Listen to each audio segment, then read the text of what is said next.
하나님 말씀은 창세기 27장 1절부터 10절까지 교독하시겠습니다. 이삭이 나이가 많아 눈이 어두워 잘 보지 못하더니 마달을 에서를 불러 이르되 내 아들아 하매 그가 이르되 내가 여기 있나이다 하니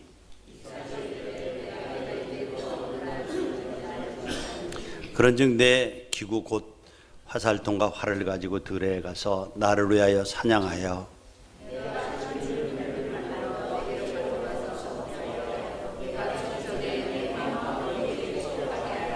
이삭이 그의 아들 에서에게 말할 때에 리브가가 들었더니 에서가 사냥하여 오려고 들로 나가매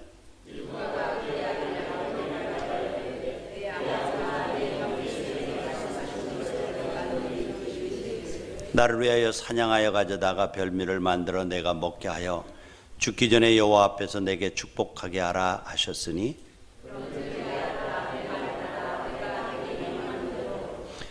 염소떼에 가서 거기서 좋은 염소 새끼 2마리를 내게로 가져오면 내가 그것으로 내 아버지를 위하여 그가 즐기시는 별미를 만들리니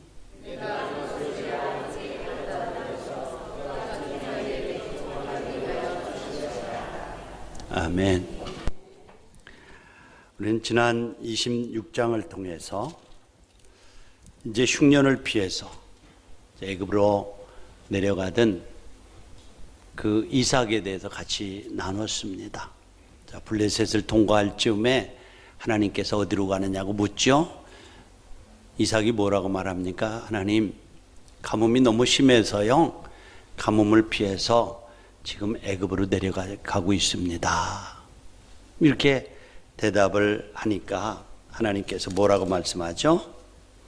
야곱아, 이삭아, 너 내려가지 말고 2절에 보면 26장 2절에 보면 여호와께서 이삭에게 나타나 이르되 애굽으로 내려가지 말고 내가 내게 지시하는 땅에 거주해라. 자, 하나님의 뜻은요, 지속적으로 내가 내게 약속한 땅에 올라가서 거기서 살면서 나를 예배하는 삶을 살아라. 정말 중요한 메시지입니다. 거기 거하라고. 그러니까 중간에 들켰잖아요. 애굽으로 내려가다가 오도 가도 못하다가 어디에 머물렀다고 그랬어요? 블레셋 사람들이 살고 있는 그랄이라고 하는 지역에 자리를 피웁니다. 근데 하나님께서 이렇게 변방에 약속의 장소를 떠난 이삭에게도 계속해서 축복하시는 거예요. 26장 12절에 보면 이렇게 말씀해요. 복을 주심으로 12장 이삭이 그 땅에 농사하여 그의 100배라 얻었고 여호와께서 복을 주심으로. 우리는 분명히 이 말씀을 통해서 축복은 사람에게서 나는 것이 아니라 하나님이 주셔야 축복이 되는 것임을 알 수가 있습니다. 여호와께서 복을 주심으로. 나는 여러분의 건강, 여러분의 자녀, 여러분들 하는 일터에 위로부터 오는 하나님의 축복이 넘치기를 기도합니다. 복을 주심으로. 끊임없이 성경의 원리는 그거예요. 여호와께서 집을 세워주셔야 집이 세워지고 여호와께서 성을 지켜주셔야 우리의 건강도 우리의 자녀도 건강도 지켜주셔야 그렇죠? 온전히 보존될 수 있다라고 말씀을 합니다. 그런데 하나님께서 세워주지 아니하면 수고가 헛돼요. 지난 주일에 학개서 1장을 여러분에게 말씀드리면서 그 시대에 학개가 그 시대의 사람들에게 외쳤던 말씀이 뭐죠? 나 정말 열심히 일하는 거 좋다는 거예요. 열심히 전대에 넣는 것 좋다는 거예요. 그런데 내가 전대에 구멍을 뚫어버렸다는 거예요. 전대에 넣는데 계속해서 빠져나가는 거예요. 9절 이하에 보면 뭐라고 말씀하냐면 손으로 그래도 9절 이하에 보면은 너희가 집으로 쌓는 일에 참 바빴지만 내가 불어버렸다는 거예요. 하나님께서 불면 어떻게 돼요? 쓰나미가 일어납니다. 훅 날아가 버려요. 그래서 내가 손으로 하는 일들에 한재를 불러들였다. 이렇게 말씀을 하는 거예요. 그래요. 정말 하나님이 불면은요. 그런데 그 원인을 뭐라고요? 학교에서는 이렇게 말씀해요. 너희 성전이 허물어들고 성전이 회파되었는데 너는 집으로 편복한 집을 짓고 집으로 가져가는 데만 바빴다는 거예요. 돈 벌지 말라는 얘기 아니고요. 사업하지 말라는 얘기 아니죠. 성전이 회파되었다는 거예요. 예배가 죽었다는 거 아니겠어요? 그러니까 성전이 회파되었다라고 하는 이 성전이 뭐라고 그랬죠? 너희 마음이 내가 거하는 전이라고 그랬어요. 정말 이 마음 가운데 구원의 감격과 하나님의 전사함과 계심이 있어야 되는데, 그래서 여기에서 정말 성전의 존재 목적은 하나님을 예배하는 것인데 예배가 사라졌다는 거예요. 그리고 너는 정말 이 성전이 회파되었는데 단지 소유에만 목적을 두고 갖다 쌓는 일에만 바빴기 때문에 내가 내 환경에 한재를 불러왔다, 불어버렸다, 이렇게 말씀을 하는 거예요. 그래서 우리가 믿음의 사람으로서 이 땅에 삶의 우선순위가 무엇인가를 분명히 알아야 됩니다.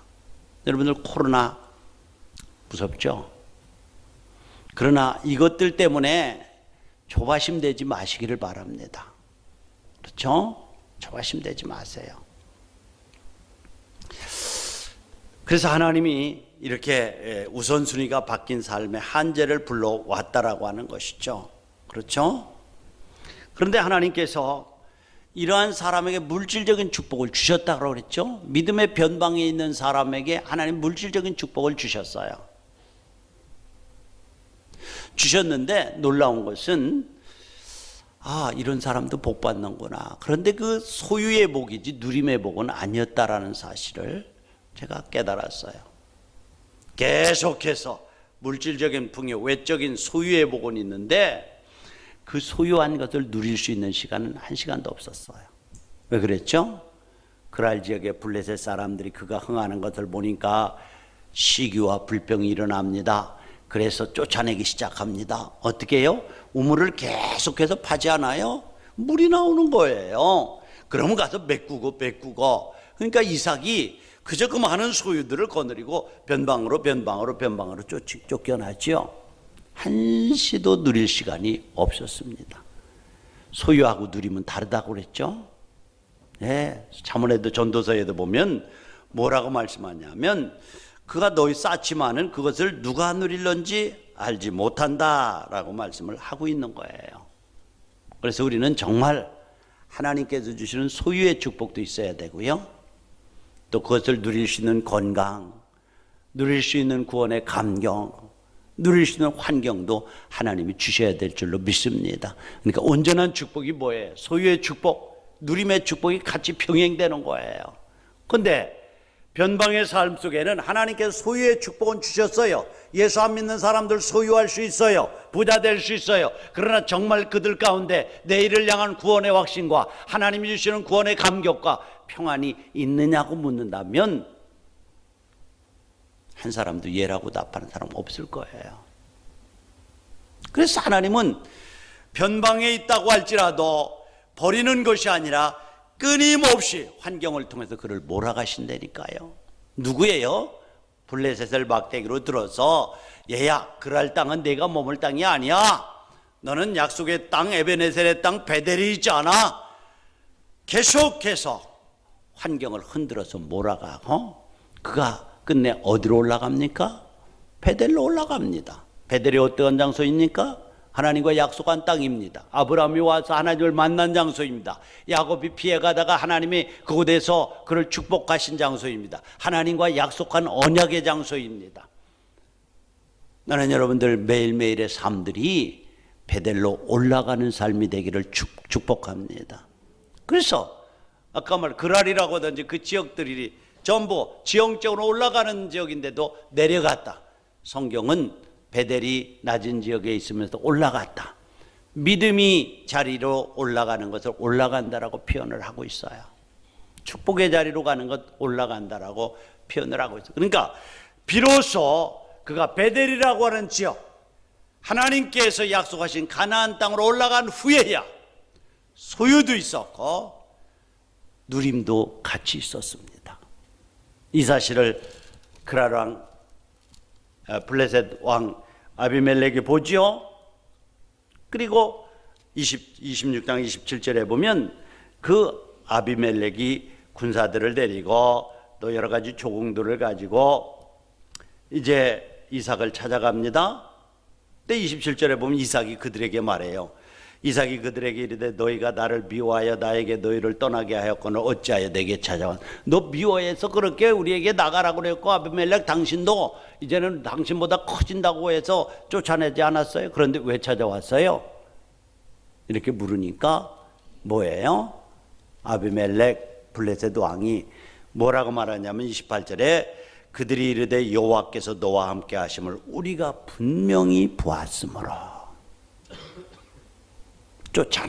쫓아내도 우물을 메꿔도 계속 상수가 나면서 하나님께서 부으시는 이 축복이 있었다는 거예요.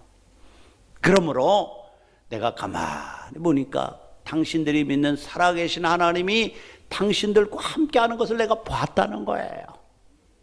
나는 정말 우리 함께 예배하는 우리 예심의 가족들의 삶 속에서 그들의 영혼의 건강과 육체의 건강과 하는 사업의 축복을 통해서 하나님이 여러분들과 함께 하심을 이방들이 볼 수 있기를 축원합니다. 무너지지 말아야 돼요. 원칙이 성전이 해파되었거늘 너희는 가져가는 일에 자기를 위해 쌓는 일에만 바빴다. 그래 전대에 구멍을 내버렸고 내가 불어버렸다. 성경이 그렇게 말해요. 축복은 하나님께로부터 오는 거예요. 자, 27장으로 넘어가면은 오늘의 이제 야곱이 아버지의 축복을 받는 장면이 나옵니다. 자, 1절에 보면 나이가 많아 눈이 어두워 잘 보이지 못하니 에서야 좀 들어와라. 내가 언제 죽은지 알지 못하니까 죽기 전에 너를 마음껏 축복할 테니 사냥 가서 고기 잡아와서 별미를 좀 만들어 와라. 얘기를 하죠. 그런데 여러분들 이 얘기를 누가 들었냐면 리브가 그 아내가 들어요. 쏙닥쏙닥 큰아들하고 이삭하고 나누는 얘기를. 큰일 난 거 아니겠어요? 성경은 뭐예요? 25장 23절에 보면 하나님께서 이미 태에 있을 때부터 하나님의 계획은 작은 자가 큰 자를 섬길 것이다. 또 더 나가서 뭐죠? 내가 에서는 버렸고 야곱은 택했다. 이렇게 말씀을 하셨거든요.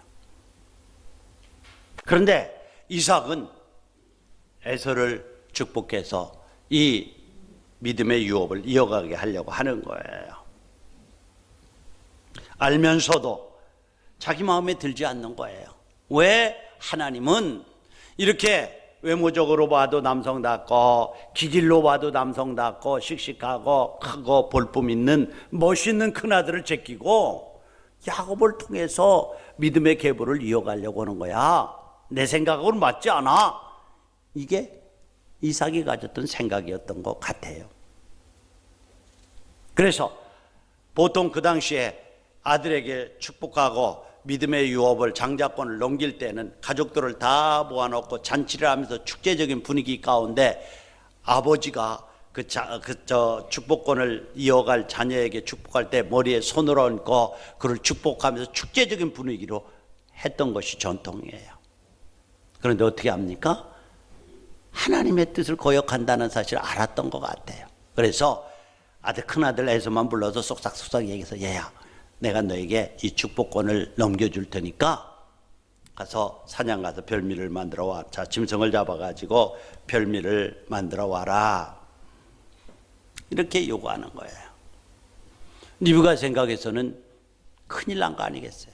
첫째는 하나님의 계획은 에서보다도 야곱을 통해서 축복의 장자권을 계승하게 하기 위한 계획이 이미 25장에서 말씀하셨고 인간적으로 봐도 자기 곁에서 늘 엄마의 얘기를 들어주고 엄마와 친구처럼 지내는 이 둘째가 더 사랑스러운 거예요. 그런데 아버지 이삭은 에서를 축복해서 장자권을 이어가게 하려고 하는 거예요. 고민이 생겼습니다. 그래서 이것은 아니다. 그래서 동생 야곱으로 하여금 아버지의 축복을 받게 할 방법을 고안해 납니다. 마침 형 에서가 아버지의 요구를 듣고 활동을 가지고 들판으로 사냥하러 갑니다. 그 사이에 야곱을 부르죠. 야곱아, 이리 와봐라. 엄마 왜 그래요? 얘야, 내가 말이지 어저께 아버지와 형 에서가 나누는 얘기를 들었어. 근데 이제 짐승 잡아다가 별미를 만들어 오라고 그랬어. 그러면 아무도 모르게 쓱싹 이제 축복권을 넘겨주려고 지금 하는 거야. 그렇게 해서는 안 돼. 하나님의 뜻이 아니야. 하나님의 계획은 이것이 아니야. 그러니까 내가 이미 팥죽한 그릇에 장자의 명분도 유업으로 받지 않았니? 그러니까 엄마가 시키는 대로 해라. 지금 즉시 내려가서 염소 새끼 2마리를 가져와라. 그럼 엄마가 그 염소를 잡아서 아버지가 좋아하는 취향을 따라서 음식을 만들고 그리고 너로 하여금 축복을 받게 할 거야. 이 말을 들은 야곱이 얼마나 놀랐는지 몰라요. 아마 눈이 휘둥그러졌을 거예요. 소심한 아이예요. 그러니까 리브가에게 이렇게 말합니다. 어머니에게. 어머니, 형과 나는요 목소리도 다르고요. 형은 피부에 털이 많이 났고요. 나는 매끄럽지 않아요. 그런데 아버지 물론 눈이 잘 보이지 않는다고 해도 살갗을 만지다가 내 신분이 탄로나면 축복은 고사하고 저주밖에 받을 거 없을 거예요. 좀 무서워요. 못할 것 같아요. 겁이 많고 소심한 야곱의 말을 들은 어머니는 발칵 뒤집히면서 아니야 야곱아, 만일 발각되면 그 저주는 내가 받을 거야. 그러니까 하나님의 뜻이니까 하나님이 하실 거야. 그러니까 내가 시키는 대로만 해 하면서 저기 형의 옷 있지 않니? 그것 가지고 오고 염소 새끼를 잡은 가죽이 있으니 내 매끈한 손목과 목에 붙이면 돼 하면서 야곱에게 용기를 심어줍니다. 그리고 맛있는 음식을 만들어서 이제 손과 목에다가 염소의 부드러운 털을 붙이고 그리고 에서 형이 입던 옷을 입혀서 들여보냅니다. 얼마나 떨렸을까요? 방에 들어가서 야곱이 말합니다. 아버지, 저 에서인데요. 아버지께서 말씀하신 대로 사냥해서 아버지가 즐기시는 음식을 만들어 왔으니까 마음껏 드시고 나를 축복해 주세요. 이렇게 요구하니까 아버지 이삭이요. 이상하다. 목소리가 이거 아닌데. 이상할 거 아니에요. 응? 그래서 묻습니다. 아들아, 어떻게 이렇게 빨리 짐승을 잡아서 음식을 만들어 왔느냐? 무슨 이렇게 묻죠. 그러니까 야곱이 뭐예요? 아버지, 하나님께서 나를 순종하게 인도하셔서요. 들판에 나가자마자 짐승을 만났어요. 그래서 빨리 잡을 수 있었고요. 이렇게 빨리 음식을 만들 수 있었어요. 그런데도 아버지 이삭의 의심은 가시지 않죠? 너 그래? 그럼 가까이 좀 와봐라. 그래서 손과 목에 손을 대니까 털이 있는 거예요. 야, 이상하다. 이 사실을 분별하지 못한 아버지 이삭이 의심을 거두고 이렇게 말해. 내가 들어보니까 음성은 야곱의 음성인데 팔과 목을 만져보니까 에서로구나. 이렇게 생각하고 별미를 맛있게 들은 후에 또 의심이 가시지 않았던 것 같아요. 야곱아, 그럼 에서야, 그럼 가까이 오너라. 가까이 왔죠? 이때 위기가 닥쳤어요. 왜냐하면 야곱이 가까이 아버지 앞에 가니까 이삭이 야곱이 입은 옷의 냄새를 훅훅 맡는 거예요. 뒤에 보면 쭉 그런 얘기가 나와요. 에서가 정말 맞는지 점검하는. 그런데 역시 어머니 리브가의 생각대로 에서가 입던 옷까지 입혀서 보내니까 옷에서 에서의 죄치가 나는 거예요. 그리고서야 드디어 그에게 놀라운 축복을 하는 것을 보게 됩니다. 그 축복의 내용이 28절 29절에 보니까 하나님은 하늘의 이슬과 땅의 기름짐이며 풍성한 곡식과 포도주를 내게 주시기를 원하노라. 만민이 너를 섬기고 열국이 내게 굴복하리니 내가 형제들의 주가 되고, 주인이 된단 말이에요. 내 주가 되고 내 어머니의 아들들이 내게 굴복하며 너를 저주하는 자는 저주를 받고 너를 축복하는 자는 복을 받으리라. 이러한 축복으로 정말 마음껏 축복을 하는 거예요. 근데 문제는 야곱이 아버지 이삭의 축복을 받고 나오는데 그제야 형 에서가 사냥을 마치고 짐승을 잡아가지고 오는 거예요. 그리고 별미를 만들어서 아버지 앞에 들어갑니다. 아버지, 제가 아버지께서 말씀하신 대로 사냥 와서 맛있는 음식을 만들었으니까 마음껏 드시고 좀 저를 축복해 주세요 하고 들어오는데 이삭 아버지가 깜짝 놀랐습니다. 얘야, 너 이미 축복을 받아가지 않았느냐? 너 누구야? 저는 받아들입니다. 뭐라고? 조금 전에 사냥한 고기를 내게 가져온 자가 그럼 누구란 말이냐?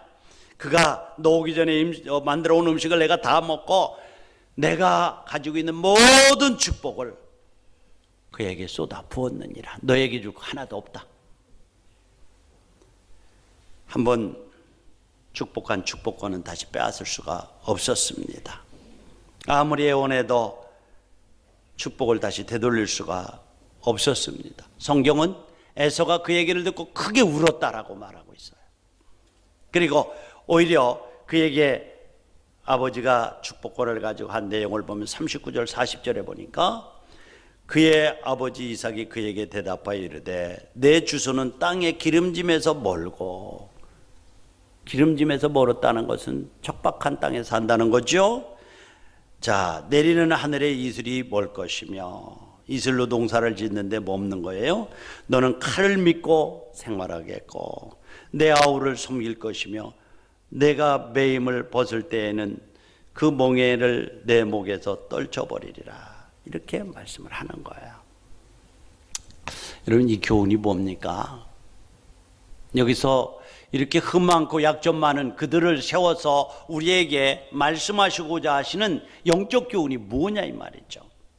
자, 저는요 1절을 한번 보십시다. 보니까 이삭이 나이 많아 눈이 어두워 잘 보이지 않더니 맏아들 에서를 불러 이르되 내 아들아 하면서 2절에 보면 이삭이 이르되 내가 이제 늙어 어느 날 죽을는지 알지 못하노라.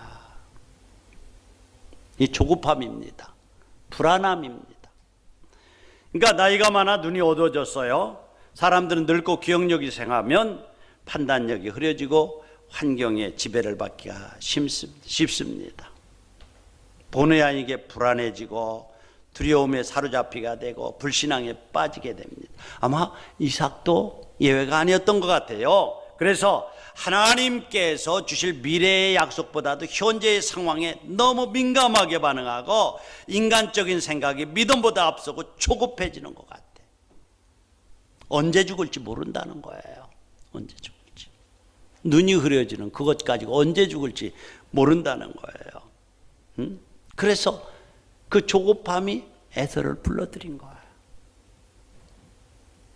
그리고 축복하려면은 가족들이 모아서 축제를 벌이고 잔치하면서 해야 되는데 은밀한 가운데 하나님의 뜻을 거역하는 것이고 자기의 감정과 뜻대로 하는 것이기 때문에 은밀하게 하려고 하는 거예요. 그리고 인간적으로 에서가 훨씬 더 남성답고 의리 있기 때문에 자기의 생각으로는 야곱보다도 에서를 축복하는 것이 낫다라고 생각하는 거예요. 사랑하는 성도 여러분들, 믿음이 뭡니까? 믿음이라고 하는 것은 하나님의 약속과 말씀 앞에 자기의 감정과 이론을 내려놓는 것입니다. 이게 믿음이에요, 여러분들. 바울은 이것을 가리켜 나는 날마다 죽는다고 하는 말로 표현을 했어요. 믿음이 없으면요 조바심이 심해져요. 조급해져요. 조바심이 생기는. 그렇게 되면 일을 그르치기가 쉽습니다. 나는 여러분들에게 정말 조바심이 없기를 기도합니다. 믿으면요 별로 조바심 될 거 없어요, 여러분들. 그냥 하나님의 사람은 일이 잘 되지 않아도 여유를 갖습니다. 하나님을 신뢰하는 사람은 태풍이 일어나고 지진이 나고 역경이 와도 그렇게 조바심을 갖지 않습니다. 그런데 모든 것을 다 가지고도 하나님을 잃어버린 사람은, 믿음의 생각을 하지 않는 사람은 인간적인 생각 때문에 늘 불안한 거예요. 조바심이 일어나는 거예요. 그래서 에서를 불러놓고 얘야 내가 어느 날 죽을는지 알지 못한다 라고 말하는 거예요. 일이 있고 난 뒤에 몇십 년을 더 살았습니다. 조바심이에요. 조바심. 믿음은요 창조의 질서를 어기는 것이 아니고요 그 위에 존재하는 하나님의 능력을 믿는 것입니다. 그래서 조바심이 별로 없어요, 여러분들. 코로나 있죠. 뭐 능곡에도 왔대요. 어디 개척교회에서 목사님들이 모여가지고 좁은 공간에 있다가 걸렸대요. 끝방에서도 있고요, 어디 클럽에 가서도 있대. 올 수 있는 거예요. 모든 상황 가운데에서 이 코로나 올 수 있어요, 여러분들. 우리 조심해야 돼요. 늘 마스크를 끼고 소독을 하고 거리를 두고 하는 거예요. 그러나 이런 상황 가운데, 모든 상황 가운데 가능성은 있는 거예요. 그러나 이것 때문에 정말 우리 예신 가족 여러분 조바심 되지 마시기를 바랍니다. 조바심 되는 거 아니에요. 그리고 더군다나 이런 것들 때문에 예배가 위축되지 않았으면 좋겠어요. 예배가. 신앙인의 자존심은 뭐죠? 아까 말씀드린 대로 하나님의 축복이 학개서에 보면 것은 성전은 허물어졌는데 세상 일에는 분주하다는 거예요. 이게 우선순위가 바뀌었다는 거예요. 정말 예배야말로 예수 믿고 구원받은 사람의 자존심인 것을 기억하시기 바랍니다. 왜 하고 많은 삶의 현장 속에 늘 부딪히고 만나는 사람 가운데, 오가는 사람 가운데 모든 것 코로나 있을 수 있어요. 그런데 그거를 자꾸 예배라고 하는 항목에 들이대서 그건 아니에요. 우리는 질서를 지키지 말라는 얘기 절대 아니에요. 하나님의 창조의 질서, 이 일반적인 질서를 지켜야 됩니다. 그래서 마스크하고 소독하고 재고 청결하고, 이제 식당에서 식사를 해도 항상 뭐예요? 후한기를 틀어놔서 공기가 유통하게 하고, 이런 것들은 기본적인 질서를 지키는 거예요. 그 다음에 하나님의 일이에요. 걸릴 수도 있어요. 걸리면 어때? 죽으면 어때? 정말 하나님 앞에서 어떤 말이죠? 우리의 걸음이, 우리의 생명이 하나님의 손에 있다는 사실을 믿음으로 맡기면요 조바심이 없어요. 조바심 되는 사람은 오지 않았는데도 끌어다가 그것 가지고 들어넣어서 깔고 앉아서 어떻게 하나 이제 능곡에 왔으니까 대하동에 오겠지, 대하동에 우리 교회도 오겠지, 끌어당기는 사람이에요. 조바심이 없기를 바랍니다. 믿음의 사람은요 담대합니다. 지진이 일어나도, 역경이 와도, 또 태풍이 불어도 조바심을 갖지 않아요. 그죠? 그런데 모든 것을 가지고도 믿음을 잃어버린 사람, 믿음을 생각지 않는 사람은 인간적인 생각을 합니다. 바로 여기에 이삭이, 그래서 눈이 안 보인다는 것 가운데 언제 죽을지 모른다라고 끌어당겨서 생각을 합니다. 조바심 되는 거 기질이에요. 기질. 그래, 기질. 그런데 나중에 보면 이 일이 있고도 이삭이 언제 죽은지 아세요? 180살에 죽었어요. 180살. 아브라함보다 더 오래 살았어요. 그런데 눈이 좀 보이지 않는다고 하는 것 때문에 조바심을 내며 하나님의 약속과 축복을 쉽게 바꾸려고 합니다. 믿음이 없으면 편집증이 생겨요. 그래서 어떻게든지 자기의 생각, 자기의 뜻을 관철시키려고 합니다. 3절에 보면 그런즉 내 기구 화살과 한 통을 가지고 들어가서 나를 위하여 사냥하여 내가 즐기는 별미를 만들어 오라고 말씀을 당장 지금 가라는 거예요. 여러분들 다시 말씀드리지만은 믿음이라고 하는 것은 하나님의 뜻 앞에서 내 개인적인 감정을 죽이는 사람이에요. 그렇게 되기를 축원합니다. 하나님의 쫓을 쫓아가는 내 생각, 내 취향, 내 기질보다도 하나님의 말씀하시는 거예요. 그리고 믿음 있는 사람은 그렇게 초바심되고 조급하고 적은 것 가지고 전체적으로 확대시키는 것이 아니에요. 그렇게 안 해요, 정말. 그러니까 일이 있기 전부터 끌어당기는 거예요. 저 공수부대 7년 동안 있었습니다. 항상 우리 전입장교 들어오면 내가 먼저 가서 기도해주고 내가 먼저 짬뽀했어요. 무섭죠? 두렵죠? 그러나 맡기고 부딪히는 거예요. 부딪히는 거예요. 항상 앞장서서 했어요. 그럼 별거 아니 해보면 또. 그런데 믿음이 없는 사람은 언제나 눌자리부터 까는 것을 보게 됩니다. 자, 그런데 하나님은요, 사람이 이렇게 하려고 하는 것을 막으셔요. 리브가가 듣게 합니다. 리브가가. 그리고 야곱을 불러오게 합니다.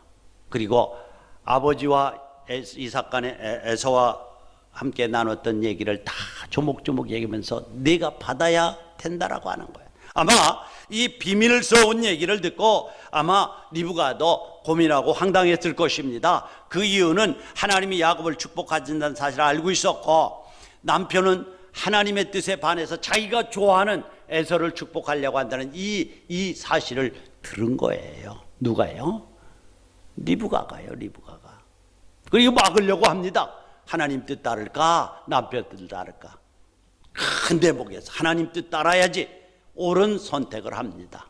그리고 하나님의 뜻을 따르기로 결정하죠. 그런데 고민 끝에 방법이 잘못됐어요. 사기를 치겠다는 거 아니에요. 속이겠다는 거 아니에요. 그래서 염소를 잡아서 바르고 또 옷도 갈아입히고 별미를 만들어서 누구냐고 하면 에서라고 하고 사기치는 거 아닌가요? 사기치는 거. 여러분들, 우리 기독교는요, 목적도 좋아야 되고 목적을 이루는 방편도 하나님의 방편이어야 흔들리지 않고 오래가고 오래 지속되는 거예요. 만일 이 방법이 잘못되어지면 마치 노동자의 인력을 착취해서 번 돈으로 구제사업하고 개척교회 한다는 것과 똑같아요. 우리 일상생활에 이런 거 많잖아요. 그렇죠? 목적이 선하면 방법도 선. 아니요. 방법도 반드시 하나님의 방법이어야 이것은 오래가고 지속되는 축복을 우리가 누릴 수 있는데요. 리브가는 하나님의 뜻을 따른다는 명분으로 사기를 치는 거 아니겠어요? 거짓을 동원하는 것 아니겠어요?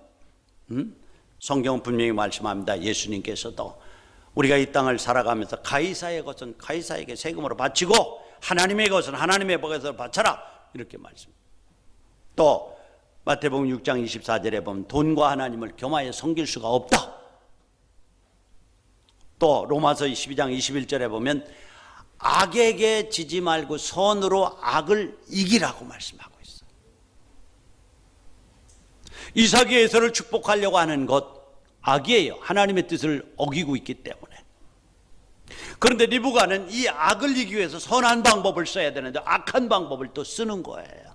거짓을 동원하는 거예요. 여러분들, 우리가 여기서 알아야 될 것은 하나님의 뜻이라면 하나님의 방법으로 이루어져야 오래 갑니다. 그런데 손으로 악을 이길 때는 엄청나게 힘들어요. 세상이 그렇지 않을까요? 손해도 보고 외톨이도 되고 자기만 바보 되고 늦게 달리는 것 같은 느낌을 받습니다. 그러나 하나님의 사람은 좀 늦어도, 좀 손해보는 것 같아도 하나님의 방법을 쫓을 때에 그 집이 견고하고 오래도록 지속되는 것을 믿으시기 바랍니다. 이 일로 인해서 결국 야곱이 하나님의 축복을 받았지만, 아버지의 축복을 받았지만 이 일로 인해서 나중에 보니까 어떻게 되죠? 에서가 그 사실을 알고요, 통곡하며 울고요, 죽이려고 합니다. 그러니까 어떻게 하겠어요? 리브가도 사랑하는 야곱을 곁에 뒀다가는 형한테 죽게 되니까 하란 지역, 외삼촌 지역으로 보냅니다. 그래서 집안이 갈라지고 쪼개지는 아픔을 겪게 되는 거예요. 그렇습니다. 이삭의 실수는 하나님의 뜻을 의도적으로 거역해서 에서를 축복하려고 하는 것이었다면, 리브가의 실수는 하나님의 뜻을 이루기 위해서 수단과 방법을 가리지 않고 사기치는 방법을 택했다는 거예요. 그런데요, 왜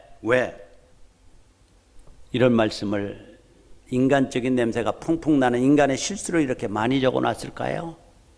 그리고 이런 야곱과 리브가 같은 사람들이 믿음의 축복의 반열에 서서 믿음의 계보를 이어가는 반열에 선 사람이 될 수 있었을까요? 이렇게 험집 많고 이렇게 사기치고 이렇게 하나님의 뜻을 어기려고 애굽으로 내려가다가 그랄 지역에 머물고 와서 아내를 동생이라고 속이고, 그래 하나님의 뜻은 야곱을 축복하는 것인데 에서를 축복하려고 했더니 이렇게 흠 많고, 리브가는 사기치면서 작은 아들에게 축복을 받게 하는 이런 인간적인 냄새가 나는 수많은 실수투성이인 것들을 성경은 기록하고 있을까요? 이것은 하나님께서 결국은 은혜라고 하는 부분을 설명하기 위해서 그런 것입니다. 자, 이 말씀을 읽으면서 내 모습을 보게 되면요, 흠집이 많죠. 뱃속에 정말 보면은 추한 것들도 많죠. 그러나 하나님께서 우리 예수님교회를 맡겨주시고 함께 섬겨가는 자리에 세워주셨어요. 이것은 어떤 것으로도 설명이 되지 않습니다. 내가 똑똑하고 설교를 잘하고 성경지 아니요. 전적으로 하나님의 은혜임을 저는 믿습니다. 이 은혜 앞에 감격합니다. 그 고린도전서에 보면, 후리도전서에요 보면은 하나님께서 택하심을 보라고 말씀하면서 지혜 있는 자도 많지 않고 가문 좋은 자도 많지 않고 문벌 좋은 자도 많지 않고 보잘것 없지만 하나님은 약한 자를 들어서 강한 자를 부끄럽게 하시나, 없는 자를 통해서 있는 자를 부끄럽게 하시는 하나님의 놀라운 섭리가 이 가운데 포함되어 있다는 거예요. 결국은 하나님께서 정말 이들을 세워서 믿음의 계보를 이어갔고, 예수님의 12제자를 보십시오. 얼마나 보잘것없고 예수님의 그 많은 부활의 신앙을 믿지 못하고 또 좋을 때는 삼키고 쓸 때는 뱉어가면서 게네사렛 호수로 갔잖아요. 그러나 그들을 통해서 하나님이 이 땅에 복음을 이루는 도구로 세우셨던 것이에요.